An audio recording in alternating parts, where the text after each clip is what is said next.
Did you know that you can watch the Senate live on YouTube? Visit the channel by browsing to youtube.com/@ Senate of Virginia. That's youtube.com/@ Senate of Virginia.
Senate Committee Room, A305.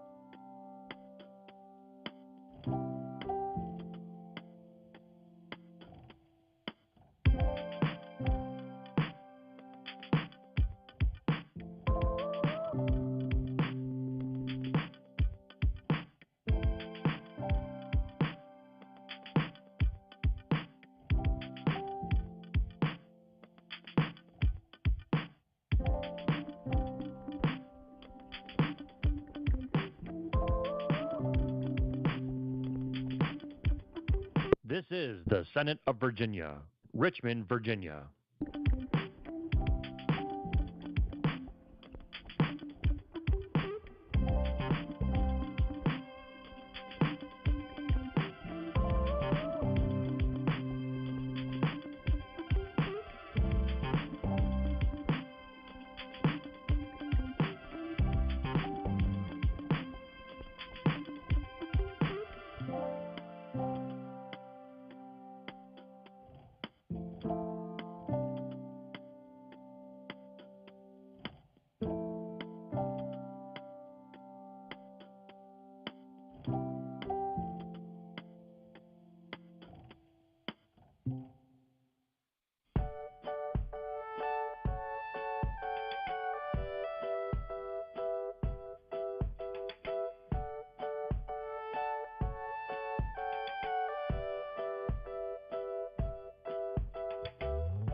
This is the Senate of Virginia, Richmond, Virginia.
Senate Committee Room, A305.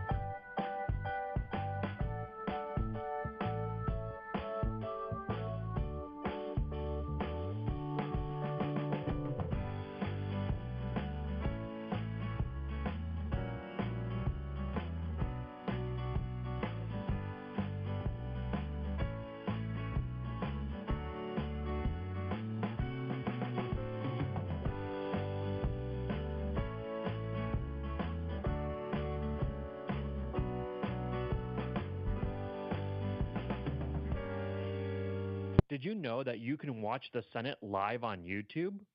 Visit the channel by browsing to youtube.com/@Senate of Virginia. That's youtube.com/@Senate of Virginia.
Senate Committee Room, A305.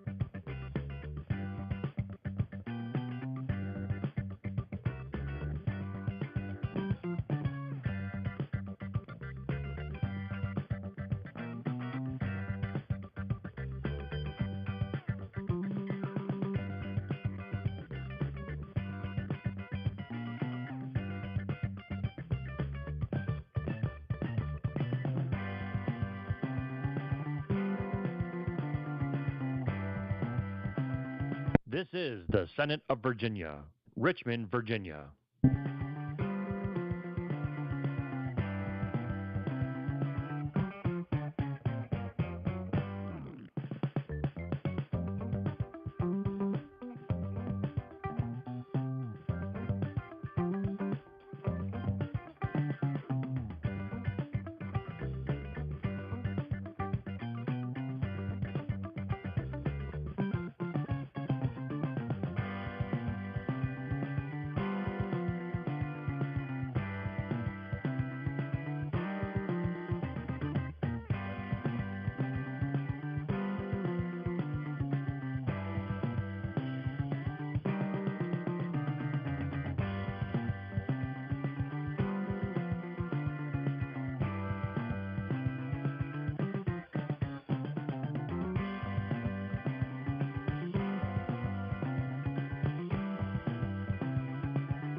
This is the Senate of Virginia, Richmond, Virginia.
Senate Committee Room, A305.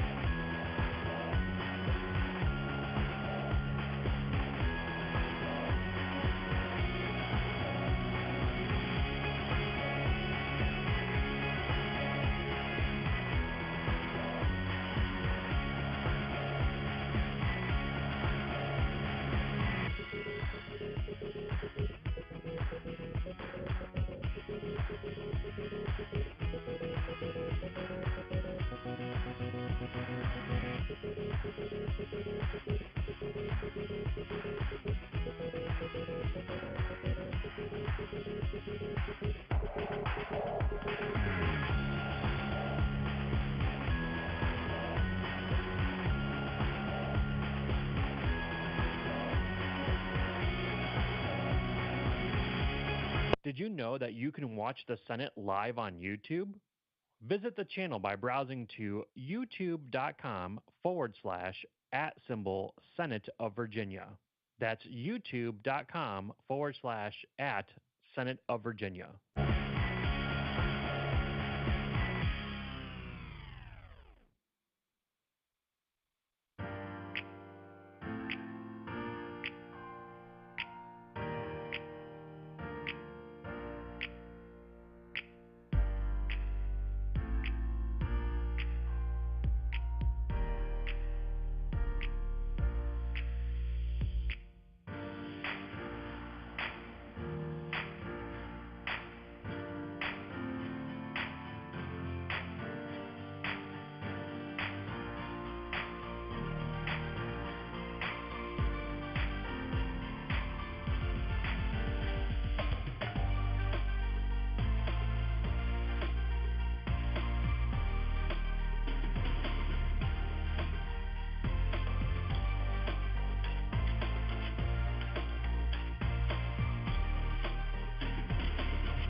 Senate Committee Room, A305.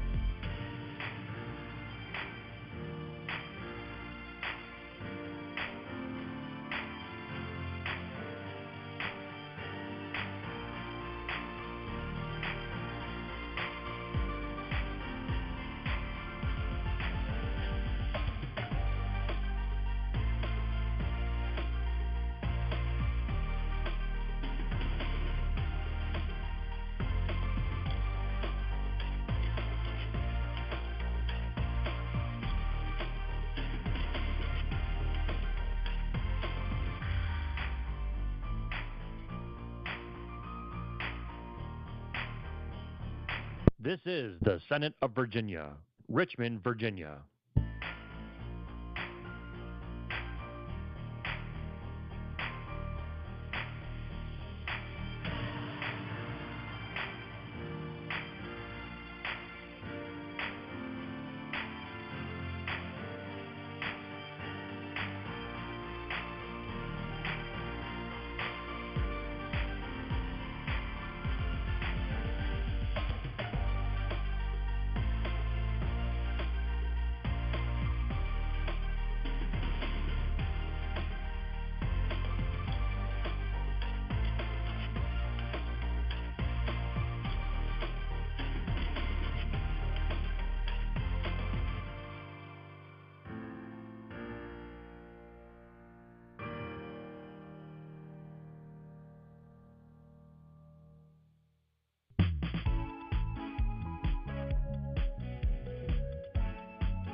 This is the Senate of Virginia, Richmond, Virginia.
Senate Committee Room, A305.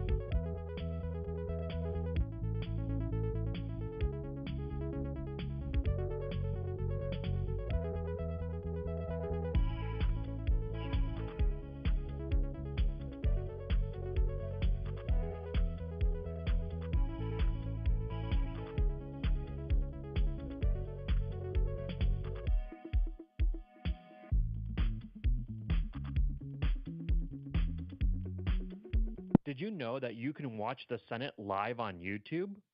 Visit the channel by browsing to youtube.com/@Senate of Virginia. That's youtube.com/@Senate of Virginia.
Senate Committee Room, A305. Morning. I'm Senator Adam Eben, and welcome to the Commission on Unemployment Compensation. I would ask the clerk to call the roll. Senator Eben. Here. Senator DeSteff. Here. Senator Newcraig. Here. Delegate Bennett Parker. Delegate LaVere Bowling. Here. Delegate Munden King. Present. Delegate Runyon. Here. Delegate Gilbert. Mr. Chair, you have a quorum. Thank you. I think the first or the next order of business is the electronic participation policy. We've had this policy in place before. Members should have, I believe, a hard copy of the policy, which tracks with, I believe, with other commissions.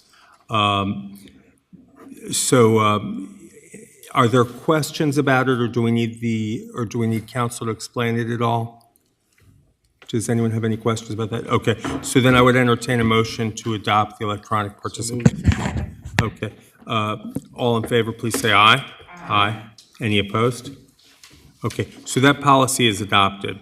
Now, I'm going to ask Marvi Ali to give us an update on the legislative results of the past legislative session as our next item. Yes, Mr. Chair. Good morning, everybody. I will be touching on a few bills that did pass from the 2025 General Assembly session, so they would be effective July 1st. The first of those that I'm going to touch on is SB 878. This talks about this Commission on Unemployment Compensation and its membership and its powers and duties. It combines certain functions that were reserved for the subcommittee into the powers and duties of the full commission and adds 2 non-legislative citizen members to the membership of the commission. It says that those 2 citizen members will be the same members serving on the subcommittee for the first year, and thereafter they will be appointed by one by the Senate, but one appointed by the Speaker of the House and one representative appointed by the Senate Committee on Rules. So moving forward from July 1, the full commission will have the 2 new members and additional powers and duties that have been with the subcommittee for the past couple of years. And those representatives are members or representatives of management and of labor, is that right? Yes, sir. One of those representatives is an employee stakeholder representative, and the other is an employer stakeholder representative. Okay, thank you. Certainly. The next bill that I'm going to touch on is SB 1057. This was increasing the threshold for deduction of wages payable. So an individual's weekly benefit amounts shall not be affected for any wages earned by that individual up to $100, whereas previously in code that amount was up to $50. So that was discussed by this commission last year and sent as a recommendation by this commission. The next set of bills that I'm going to touch on are SB 1056 and HB 1766. These are the bills that increase the weekly benefit amounts. An individual's weekly benefit amount shall, effective January 1, 2026, be $52 higher than the current weekly benefit amount. Those exact numbers are available in the tables in the code.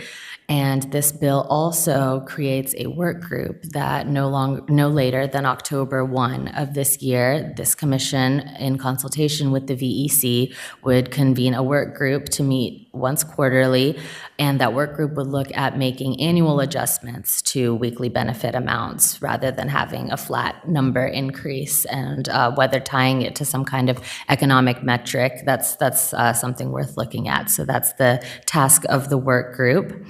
These are the three bills related to unemployment that did pass this session. There was one more that was recommended by this commission, and it ultimately did not make it through. It was left in appropriations, and my understanding is that there was a discussion during that committee to have this commission look at the topic in that bill.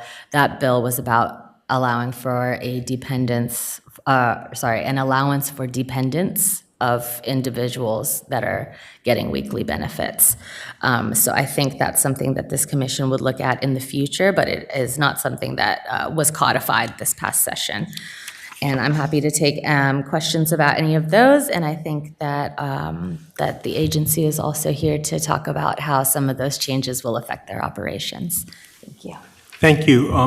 Marvy, can I ask, I should know this because I think it was my bill, in the enactment clause where we talked about a work group on indexing benefits, did we specify what kinds of people would be on the work group, or is it just a subset of this commission?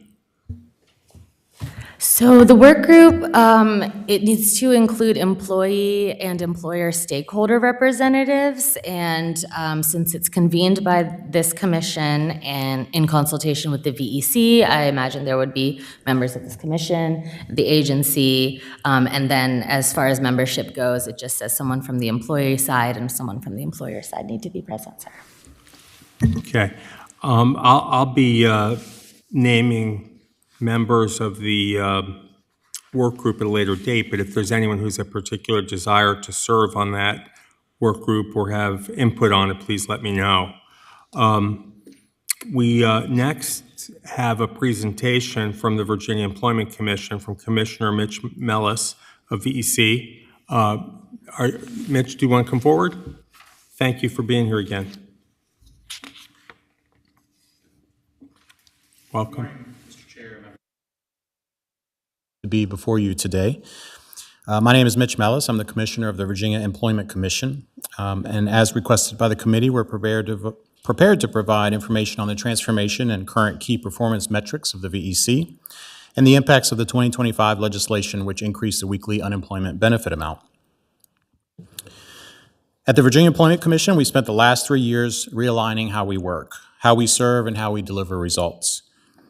We've reorganized VEC to be very much citizen and customer focused, starting with the overall structure of the organization. We've moved away from aligning our organization around internal processes and instead organized our teams around mission critical outcomes, like our claimant and our UI services, our employer services, and streamlining our administrative operations. We also shifted more staff into direct service roles, the people who interact with customers every day. And most importantly, we empowered them to own customer issues end to end, reducing delays and creating accountability. We're operating in smarter and leaner functions. Next, we looked at the administrative operations, optimizing to improve services and support to our frontline staff. Ultimately, if we cannot support our frontline staff, the citizen experience suffers. Through strategic changes, we've saved $5.3 million in personnel costs, about 10% of our budget, and nearly $11 million more in IT contract savings, all part of necessary fiscal discipline as a result of the end of pandemic funding. We use detailed data on a daily basis to direct our resources, make adjustments in real time, and drive performance improvements. We've been precision focused on making it easier for people to get the help that they need. That includes our new website, themed as a digital lobby. It provides step-by-step guidance, clear language, and a virtual assistant called Ask VEC that delivers real-time answers. In just a few short weeks, we anticipate having AI chat functionality to support even further answering questions from the general public regarding UI access. We've also partnered with companies like ID.me to improve security, digital access, and speed of service. And we've expanded text messaging alerts so claimants get reminders and updates without ever picking up the phone. Next, I'll talk about how we've improved the customer experience, both in terms of access and support. Back in January of 2024, we launched a new login option through ID.me. This allows customers to verify their identity just once and then log in easily and securely in all future visits. It's fast, intuitive, and already in use across federal agencies like the IRS and Veterans Affairs, so many users don't even have to create a new account. Since launch, we've seen a 39-point increase in online claim filings, including a 20-point jump in just the past 6 months. Currently, we are seeing 80% online claim filings. 90% of users who try to access ID.me are successful. Many of the remaining number of 10% we've looked into are often considered a cause of either fraud or abandonment. This project received the 2024 COVID's Technology Award of IT Serving the Customer and was featured as a case study in GovTech magazine. At the same time, we've made our contact center smarter and more efficient. Call volume is down 57% compared to this time last year, thanks in part to more people filing online, but also clear, plain language communications in our new website. With customers accessing the benefits system online, we've saved well over 10,000 customer service representative hours, allowing us to redeploy some of those staff members to assist with special projects and cross-training effort intended to build organizational agility and agency resiliency. Importantly, we've had zero capacity-driven deflections, meaning no one's being turned away due to overload. We've added text messaging to send claimants login links and updates directly to their phones, and launched a new callback feature featuring a nearly 90% success rate. We've expanded our phone-based self-service tools so customers can check their claim and appeal status in real time and with no need to wait on hold. Additionally, we continue to see great success with our customer escalation team, which combines both customer advocates who provide support to individuals with barriers or those with other unique circumstances, as well as specialized customer service representatives, all integrated in a cross-functional specialized team with advanced expertise and greater autonomy to resolve issues so customers can get faster resolution. We've also created a centralized customer contact management system, a single point of inquiry for the public, as well as for legislative staff members, increasing the ability to track, monitor, and complete customer inquiries faster. We're working to remove barriers, simplifying access, and deliver service at the speed that people and the citizens expect. Let me briefly highlight how we've been strengthening our direct engagement with the public, not just through systems, but through people and partnerships. We've appointed and had a chief customer advocate, also known as our ombudsman, who plays a critical role in keeping customer needs front and center. They work closely with my office, the UI and Benefits Division, and our communications director, helping to promote awareness of how the system works and how to access it. They also support customers who need escalated help, serving as a liaison to resolve complex cases, and they regularly collaborate with employers, advocacy groups, and community partners to improve service. We've made outreach a core part of our service model. We've developed bilingual info cards in English and Spanish, which are now available in Virginia CareerWork offices statewide, and we're distributing them throughout local libraries, community organizations, and partner agencies.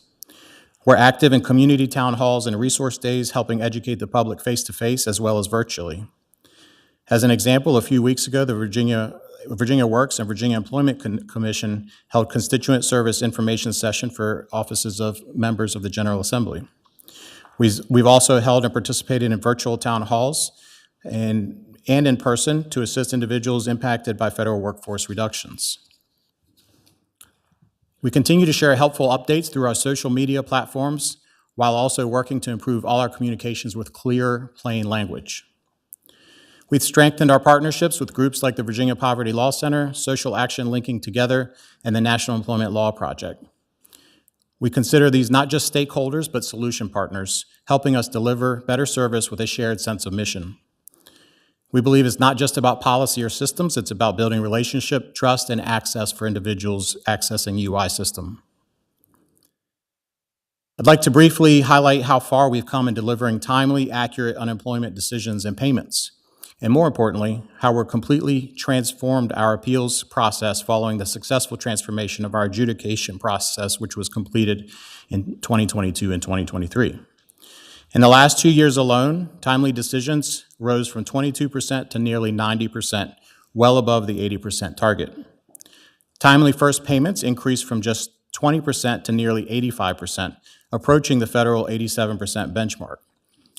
We continue to work on the 87% benchmark. However, in conversations with US DOL, that is a number that they are also evaluating on whether it is reachable for most states.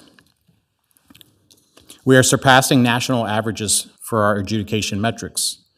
We've now processed over 135,000 cases since January of 2022, including 65,000 in 2024 alone. What was once a system buried in backlog is now operating with a normal working inventory of around 1,000 appeals cases. And I believe the numbers speak for themselves. 98% of first-level appeals are resolved in 30 days. The federal target is 60%. Average age of first-level appeals was 236 days in 2022 and 568 days just over a year ago. And today it sits at just 10 days. Commission-level appeals dropped from 106 days to just 23. This transformation was driven by smarter workflows, automation, and an unwavering commitment to improving the services we provide to the public. Our first-level appeals system previously ranked dead last in the country, and we are now on the verge of entering the top 10. Today, VEC's operations are a model of government responsiveness, efficiency, and innovation. A quick slide on our work items that we continuously update and show this committee. Since 2022, we have knocked out a total of 1.5 million work items in all of those categories to the left, from separation of reports, adjudication issues, first-level appeals dockets, and it's just a very difficult to fathom the level of volume that really is there. I'd like to share just a quick example of some of the technology process that we've been using. This case study shows how automation helped us break through one of our biggest process bottlenecks. While often conversation is focused on the one and only IT system in an organization, what we did with RPA is find ways to add on or make our manual processes faster without having to replace the entirety of a system. The challenge was, for years, our team scheduled appeals hearings manually, where tasks like data entry, case matching, and fraud checks were all done by hand. Just scheduling 60 dockets would take over an hour and a half. It wasn't sustainable, and it slowed us down in case resolution and made it harder to eliminate the backlog. The solution was using robotic process automation and a scheduling bot. We introduced this automation tool to ultimately do all of the scheduling for us. That same scheduling task now takes 60 dockets in just 10 to 15 minutes. It's 6 times faster, and we're now saving 240 staff hours every single week. That's the equivalent of 6 full-time employees who've been redeployed to higher impact work. The backlog, as a result, has been eliminated. We've saved both time and money. We've improved accuracy, and customer satisfaction went up, and our staff is now focused on complex work rather than clicking through repetitive tasks. This is a clear example of how automation, done right, can make government faster, leaner, and more responsive. In closing, I again thank every member of the VEC team who deserve the credit for these outcomes. I thank you all and the entirety of the Virginia General Assembly for your partnership and willingness to help us solve some very big challenges, such as establishing a reliable funding model. And I'd also wish to thank Governor Youngkin for his support and commitment to prioritizing government efficiency. Just a few weeks ago, the VEC, and actually I just was informed moments before this hearing, but a few weeks ago and last week, the VEC hit all 6 of its key DOL metrics in adjudication and appeals. This is a first in at least 25 years, if not all time. The VEC is now positioned as a national model for public sector operational excellence, providing guidance and support to other state agencies within Virginia as well as nationally. We are not only meeting but exceeding our core mission to quickly and efficiently provide temporary unemployment assistance and help dislocated workers return to work as swiftly as possible. As our mission states, we are lifting up Virginia one unemployed worker at a time. I thank you for the opportunity and pause for some questions. Thank you for the presentation and for the good news. On slide 3, it mentions that you got a technology award, COVID's Technology Award. Can you fill us in on that? Sure. What was, in particular, what Commonwealth did of that cite? Yeah, Mr. Chair, Commonwealth of Virginia Information Technology Symposium. It's a yearly statewide IT symposium that the Virginia Information Technology Agency puts on. And they take in recommendations for awards from state agencies and local government as it relates to how government and technology are serving the people. Congratulations on that recognition. And I'm glad to see that you have, that you're working with what you term solution partners, because they work with so many of the people who are your customers, to get good results. And the bilingual info cards, English and Spanish, do you have any other languages that you find a need for that in, or does that cover most of your claimants? In terms of our cards, I think the only two in cards are the Spanish and English. I guess what I'm getting at, I know like in my district, I've got a lot of folks of Ethiopian descent who speak Aramaic. I don't know if they are particularly needing help with unemployment or not, but I was just wondering if you've explored whether there might be a need for other multilingual efforts. Yeah, absolutely. We have explored it. I'll say first, iteratively, we are continuously evaluating them. Where our focus has been is not as much on the cards. And Carrie, would you mind sharing some of the impacts that we are doing on the translation side as it relates to the website and the advancements coming there? Yes, our And sorry, Mr. Chair, this. Why don't you come to the mic? And Mr. Chair, this is our Director of Communications, Carrie O'Brien, who. While Carrie comes forward, I just want to ask you to please extend my thanks or the thanks of the Commission to your team, not just the folks who are here today, but the frontline workers who've had to bear with a lot since the pandemic, with what might seem like insurmountable work at times and a lot of frustrations. And we've been frustrated too at times, but we appreciate so much that people have borne with it and gotten to the point that you're at today. But thank you. Thank you. Senator, our website can translate 9 different languages. So while our cards that we hand out at the workforce centers and with our partner agencies and at town halls are just in Spanish and English right now, which we can explore translating those into further languages and having more availability with that. Any customer using our website, that can be translated, the entire website, in 9 different languages. We also have that Ask VEC chatbot that we've talked about that we added with the rebuild of our website. And that translates into 7 different languages as well. Wow, that's great. Thank you. Okay, I had a few questions about some of the progress that's been made. I know other commissioners are going to have questions, but I wanted to congratulate you on resolving the first level appeals backlog, and I'm wondering what steps VEC has taken to make the process more accurate and efficient and to ensure that the appeals system won't get backlogged if unemployment rates should increase again. Yeah, I think most notably, Senator, I would mention the automation processes, which really take all of the manual workflows that used to exist. And when I say manual, I mean, we're talking fully paper-based. They are not paper-based anymore. These are digitized. All of the documents that are used for hearing are digitized.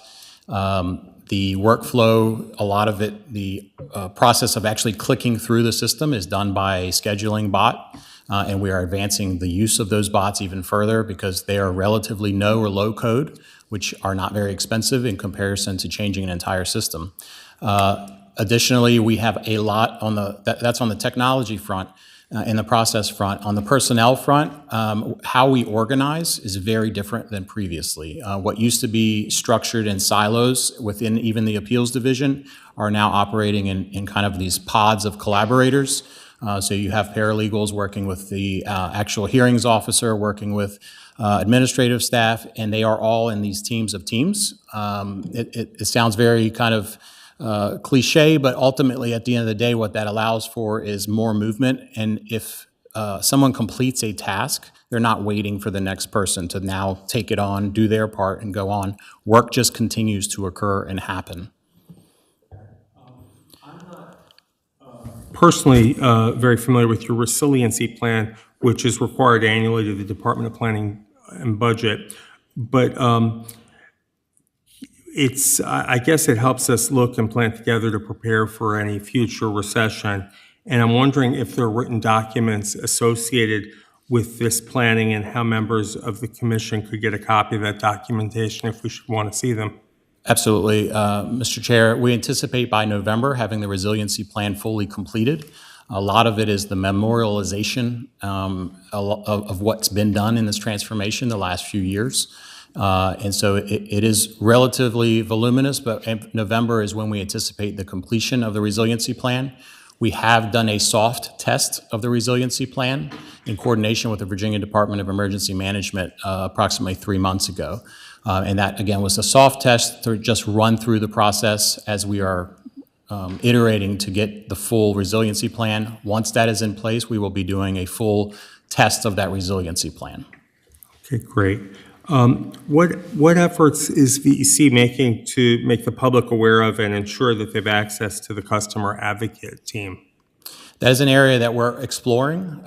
Previously, when the customer advocate ombudsman's office was set up, a lot of that was in grant documents as opposed to in statute. We anticipate putting together some recommendations for the General Assembly to consider on legislative components of an actual board that would be in full compliance with public access to meetings, et cetera. The other thing we're doing is looking at survey mechanisms. We also have direct access to the ombudsman, but we're working on getting greater visibility on the website of the ombudsman's office. However, our escalation team is a direct component of our ombudsman's office. And so anytime someone reaches the escalation team, our ombudsman and the director of the ombudsman's office receive reports to understand and see patterns of what is rising up through that process. Thank you. And then in terms of the overpayment waiver provision that was passed in 2024, how is the implementation of that going? I would have to ask our director of unemployment insurance. Are you able to answer to that? All right. If you want to come to the mic, because I had a few follow-ups to that. Susan Landis is our director of unemployment insurance. Thank you for being here today. The waiver program, Senator Evan, is fully implemented. So applications for waivers are generated with non-fraud overpayment decisions. They're mailed out. Those applications then get returned. We have a team that then reviews them and determines whether or not the waiver can be granted. And how would a worker be made aware of the existence of overpayment waivers? A typical worker who may have been... We actually mail them the waiver application when we mail them the overpayment decision. Oh, okay. So Yes. Okay, great. So it's not something that they have to then figure out for themselves and reach back out to us for. We do mail out the waiver application with the overpayment decision. Okay, and is information about requesting a waiver application also available on your website? Yes. Great. And then the other questions, I believe, are for the commissioner, or my last two questions. I understand that VEC is proposing a number of regulatory changes. The VEC is proposing to shorten the period to file a weekly claim from 21 days to 14 days. And I believe just 2 years ago it was 28 days. And I'm wondering why the VEC wants to reduce the claim period even more. So we're reviewing that as part of the challenge of getting our first pay percentages up. So basically, how can we get individuals their initial payment faster? 98% of individuals actually file within the 14-day period. We've conducted that review and believe that it's the 2% is probably where we're seeing the individuals that are waiting the full 21 days, which delays significantly the process. It requires individuals or us to reopen some of these claims. Sometimes they're advanced to appeals already once that process has occurred. And it's also not something that we are in final stages on. It's an exploratory effort to go through the regulatory process, obtain public comment, and see how we can look at that. But it is intended to be able to get ultimately money to individuals faster. So let me make sure I understand it properly. If I were to be terminated from a position and I don't file within 14 days, I would then not be eligible to file, or? All right. I'm going to ask Susan. She's our process person, but Okay, we should have kept you up here. Sorry about that. No, thank you. Thank you, Senator Evans. So, no, this actually, you can file, it doesn't prohibit somebody from filing a claim after they've become separated from their job. People can, always, you can file your claim the day you separate from your job, or you could wait 6 months and file a claim. What this does is once you have already filed your claim, it would shorten the time period that you're allowed to file your weekly claims for benefits once you have filed your claim. So typically that's the time period that we're talking about. This is the follow-up where you maintain your continued eligibility where you get paid. Is that right? That's correct, sir. Okay. And then the VEC is proposing to eliminate the in-person option for first-level appeals hearings, at least based on a party's request for one. Would accommodations be made for workers with disabilities or limited phone access, that sort of thing? Hi, Senator Evans, members of the commission. I'm Ashley Irvin, the Policy and Legislative Director. So they're not eliminating the option. It's still just under the discretion of the first level appeals, chief of appeals, and they would have that option, and there would be accommodations made for those with disabilities and a process for requesting that in-person hearing. Okay, if you could just explain that in English for me. What does that mean, to eliminate the in-person option for a first level appeals hearing? That means? So the change is just to make it that it is under the discretion of the chief of appeals, and before there weren't really any guidelines for how you could have an in-person hearing. And I think we've seen 2 in-person requests over the last couple of years. So just for the sake of codifying that and making sure that there are guidelines and an opportunity to request that hearing, it's under the chief of first level appeals. Okay, thank you. Okay, great. Are there questions from other, Senator Newcraig? Thank you. Now, this is a question from a constituent, and I'd love to be able to give them an answer. And this was back during COVID. So they are retired, VRS retired, but they went back to work. And so out of their paycheck, they pay unemployment tax, I assume, in that paycheck. But when they went to apply, when they were closed down, the business, when they went to apply, they said, you don't qualify because we count all of your VRS retirement. And so they weren't able to receive any unemployment. And so they came to me and said, well, why are you, if I don't receive it because they're counting my VRS, why are you charging me a tax in my current employment? And I said, well, I will make sure I ask that question. So I will make sure, Mr. Chair, I will make sure we get you an answer. The one thing that is very challenging about UI law is extremely claim specific on circumstances of someone's situation. We will absolutely take a look at that, and we can get you an answer probably today. Okay, I've got Delegate Munden King. Thank you, Mr. Chair. Question. I noticed that you all are working with Virginia Works to provide multilingual information. And what other ways are you working with Virginia Works to reach people who may qualify for the benefits? I would say as pretty much hand in hand. I mean, we are on a daily basis coordinating our Virginia Career Works offices. We have agreements between the 2 organizations on how meaningful assistance as required by federal law is implemented. We meet I think weekly, our director of UI meets weekly with the Virginia Works team who is on the ground to figure out challenges that they are seeing. So it is really a hand-in-hand daily approach that has no real challenges at all at the moment. We're really working very well together. That's good to hear. A follow-up?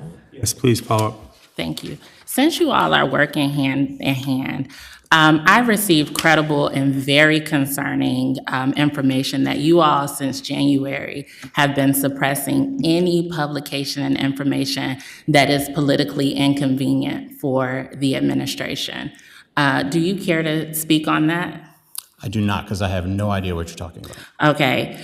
My understanding is that any information that is put forward regarding federal layoffs and how it will affect the Virginia economy, especially with income tax revenue and supply chains and just any information that previously you all have put forward, these publications that just shared general information. And now that we see DOGE slicing through our communities when folks are putting forward information that is politically inconvenient is being denied.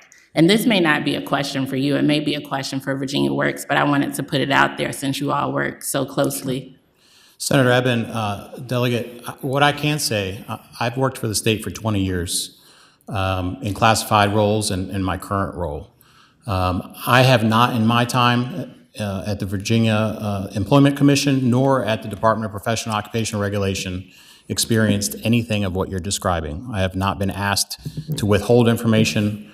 As far as I know, and everything I have seen from looking at press releases that Virginia Works and us have submitted, they're consistent on what they've always reported. So I have no information that in any way supports that allegation. Thank you, Mr. Chair. Just a comment. Yes, Delegate Munson King, you have the floor. Thank you for that. And I just want to, I appreciate you coming here and sharing the numbers. But when we look at Northern Virginia in particular, there's a lot of discrepancy in what you are reporting and what folks are experiencing. We talked about it in the previous committee. There are Virginians who work for federal agencies across this country that are not being captured in those numbers. And a lot of that may fall outside of your purview, but our communities are hurting, and we're having thousands of people show up for unemployment fairs and resources. And so something in the water ain't clean with what we're getting, this rosy picture, and what the reality is that folks are experiencing, especially people of color who are disproportionately impacted by what we're seeing at the federal level. So thank you for all of the improvements that you are making, but it's not matching up with a lot of folks' realities and what they're experiencing related to the federal cuts, as well as some of the customer service experiences with unemployment. Thank you, Mr. Chair. Thank you, Delegate. Commissioner, I did want to follow on that just to ask if in our subcommittee meeting, we talked about 1,000 federal workers filing for unemployment, 800 federal contractors in Virginia. Is there a way that your agency would have easy access or some access to information on how many federal workers or federal contractors in Virginia were terminated perhaps in DC or Maryland, or is that, how would we access and aggregate that information if we wanted to? Sure. Mr. Chair, if I may respond to a couple of things in that. First, I'll answer your question. Yes, so all of this information is federally regulated, DOL, US DOL specific information.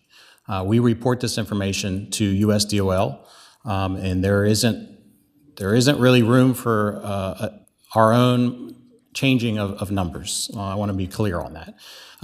These numbers, so Maryland participates in a shared data, a national shared data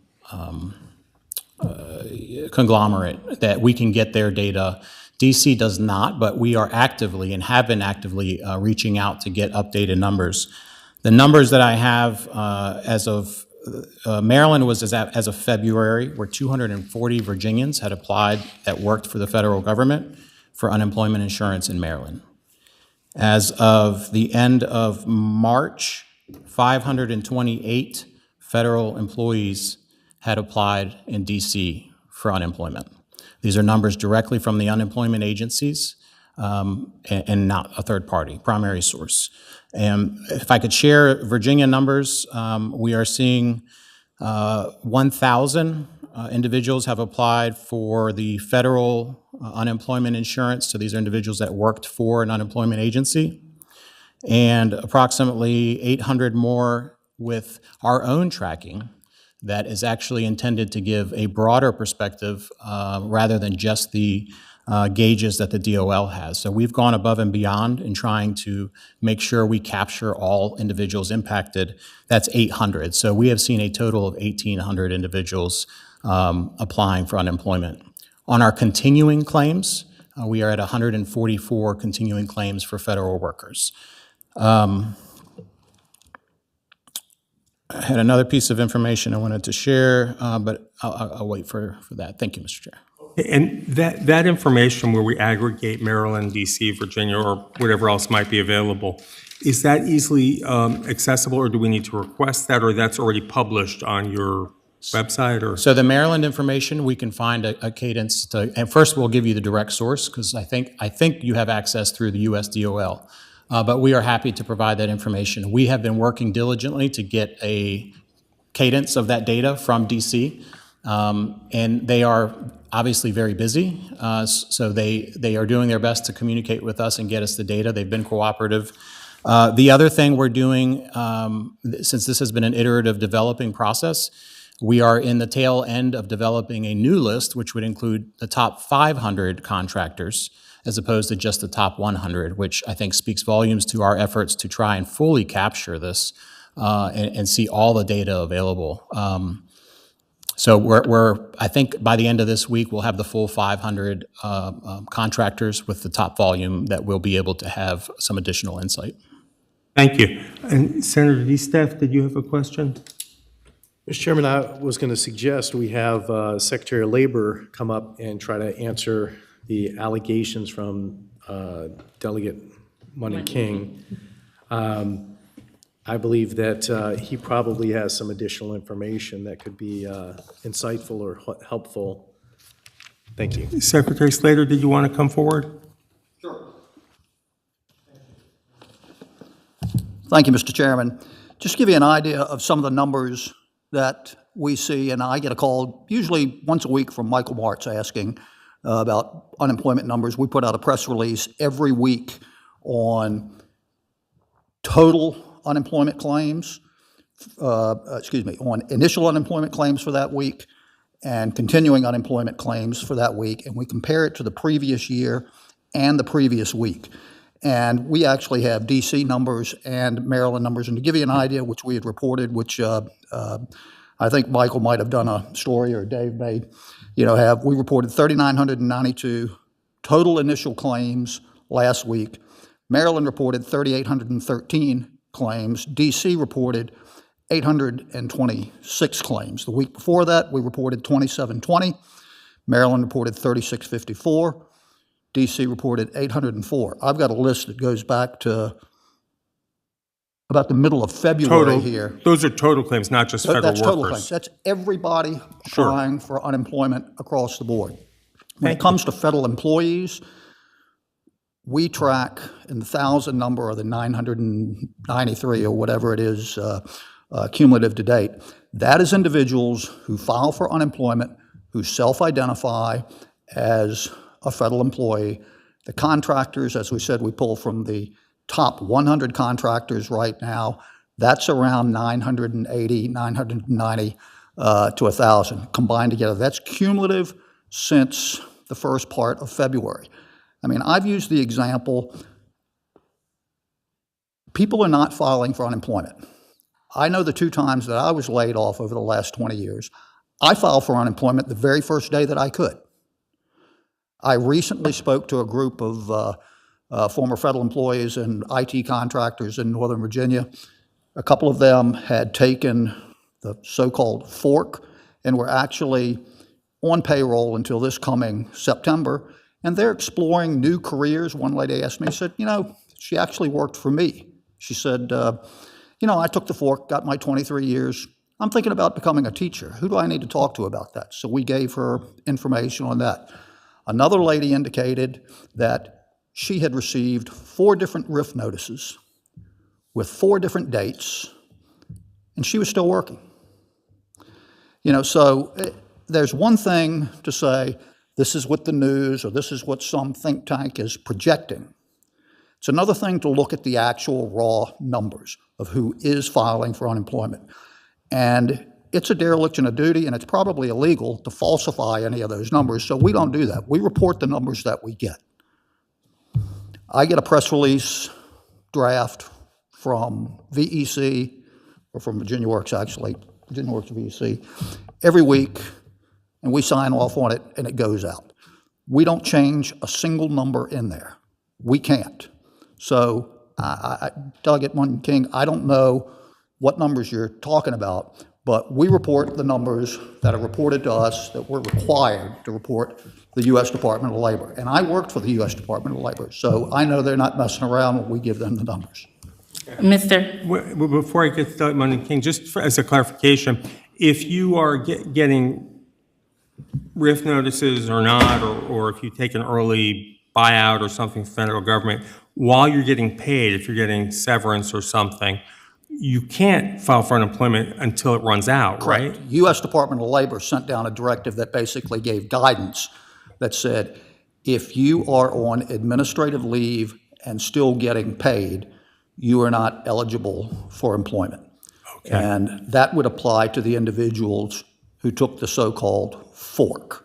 And there's other agencies like I think USAID where they put a lot of folks on administrative leave with pay with intention to terminate who have not yet technically been terminated. They haven't been terminated. They're still getting their full paycheck. Yeah. If I were them, I would be using that time to look for a job or get, Sure, but they can't file yet. They are still getting paid. Individuals who were terminated because they were probationary employees and things of that nature, they're eligible for unemployment. And as I've said before, people have asked us, said, well, what if I was terminated because I was told I wasn't doing a good job? You're still eligible for unemployment. The only thing that prevents someone from being eligible for unemployment is, Susan, how do you put it? Misconduct. Yeah, it's coming to work drunk, punching your boss in the nose, something like that. Okay, thank you for that, for those comments. Delegate Munn-King, did you have any follow-up? Thank you, Mr. Chair. And Mr. Secretary, respectfully, what you just described is the exact chaos that I believe is causing us to miss people. For example, you said that you're designating these folks by self-reporting, right? And then the top 100 contractors. So that means that these small businesses, especially in Northern Virginia, that are being impacted and firing people are not being captured because they're not those top 100 companies. So, one second. So there is a distinct difference between falsifying information, which no one here is indicating that you or your team is doing that. But there's a difference between falsifying information, missing people, and then suppressing information within your ranks, which is what I'm getting information on. To be clear, Mr. Chairman. Yes. If someone was missed in that self-identification and still filed for unemployment, they would still show up in the weekly unemployment numbers.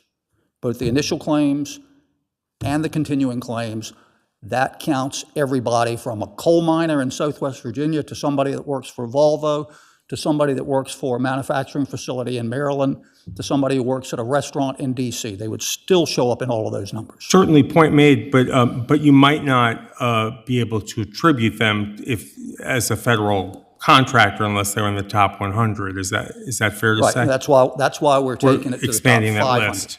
But they would still be a subset of the total number of initial claims and the total number of continuing claims, which those numbers are still well below the 15 and 25-year averages. Okay, thank you. Sure. Okay, and thanks again for the presentation, Commissioner Mellis, and to all your staff and your team. We have, next on the agenda, we do have public comment. Are there members of the public who'd like to come forward and identify yourself and share your views? Good morning, Mr. Chair and members of the Commission. I'm Flannery O'Rourke. I'm the Unemployment Insurance Program Director for National Employment Law Project and a Virginia attorney. Thank you to the Commission, to the VEC for your work making critical improvements to Virginia's unemployment insurance, or UI, system this year. Historically, the federal government has shored up UI during economic downturns. That is unlikely to happen this time around, so the state needs to take permanent and emergency steps to strengthen its program. The Commission can lead the way. UI is, or at least should be, an automatic macroeconomic stabilizer. That is, it helps protect the Commonwealth's economy against sharp declines. Here's how it works. Providing jobless workers with temporary benefits helps workers maintain household spending, which helps prevent collateral impacts to the economy. However, insufficient UI benefit amounts and duration weaken the ability of UI to provide these automatic protections. Case in point, during past economic downturns, the federal government has had to pass emergency legislation to provide additional UI benefits. Congress has provided emergency federal extensions of benefits at least once every decade since the 1950s. This highlights both the insufficiency of current UI benefits and of the federal state extended benefit program. But given the current federal administration's goal of cutting federal spending, additional federal dollars are unlikely to be forthcoming if Virginia or any region herein goes into a recession. So the Commonwealth urgently needs to protect itself. Fortunately, the state has already made a great start this year, but more work is needed. The Commission should consider permanent and emergency measures such as extend benefit duration to ensure all workers are protected by regular UI for at least 26 weeks. 10 states already permanently do this, and during the pandemic, Kansas also passed a temporary measure to do just that. Additionally, about half of states have additional benefit programs. Expand eligibility for UI. Expand reemployment services and establish navigator programs through partnerships with community-based organizations. Scale up merit staffing at VEC as needed. Further increase benefit amounts for unemployed workers. And this actually can be a way to pull in more statutorily required federal funding to the state in two ways. First, with respect to the federal layoffs, while different benefit amounts cannot be set for federal versus other workers, if you increase benefit amounts, then federal agencies have to reimburse at the higher rate. Second, last fall, Southwest Virginia was devastated by Hurricane Helene. Many workers claimed disaster unemployment assistance, or DUA. Under federal law, DUA benefits, which are paid by the federal government, are paid at the same rate as regular UI and not less than half the average weekly UI benefit for the state. So if you increase UI benefit amounts, it increases DUA amounts. That may be why North Carolina's governor issued an executive order increasing UI benefit amounts in the aftermath of Hurricane Helene. And as an aside, Governor Cooper also waived the benefit charges that would have been incurred by employers for regular UI claims during the disaster. Virginia law already waives up to 4 weeks of disaster-related regular UI benefit charges, but the state could consider waiving more in conjunction with a benefit increase. 2 statutorily required groups may help this commission in considering these and other measures to strengthen the UI program. First, the commission is required to establish a work group to study making annual adjustments to benefits by a percentage of the average weekly wage. 36 states already do this. This ensures benefits grow not merely with wages, but to some extent better track with inflation. This is not just good for workers. It helps ensure that the state is constantly shoring up its recessionary protections. Second, the commission is required to convene an advisory committee to review UI benefits and make recommendations. Given the heightened risk of recession, I would strongly encourage the commission to consider convening said committee. The federal government is not likely to provide emergency unemployment assistance to help Virginia's workers, employers, and economy. So it's critical that this commission convene the work group and the advisory committee to identify steps the Commonwealth can take to better protect itself. Thank you. Thank you for your remarks. Are there others? Okay. And then just for a clarification, Marvi, we have an advisory committee that we appointed, but have we made contact with them yet about meeting this calendar year? Mr. Chair, I recall some conversations that we had when this bill was passed in 2022 that created the advisory committee. It states that the advisory committee should meet once every 5 years, so we would expect for them to meet by 2027. And I remember some conversations that we had about the membership of that committee, but I think we need to revisit it before it can actually convene. Okay, yeah, I think we will work to see that they meet this year, and I appreciate that. Is there any other business from members of the commission? Okay. With that, the commission is adjourned. This is the Senate of Virginia, Richmond, Virginia.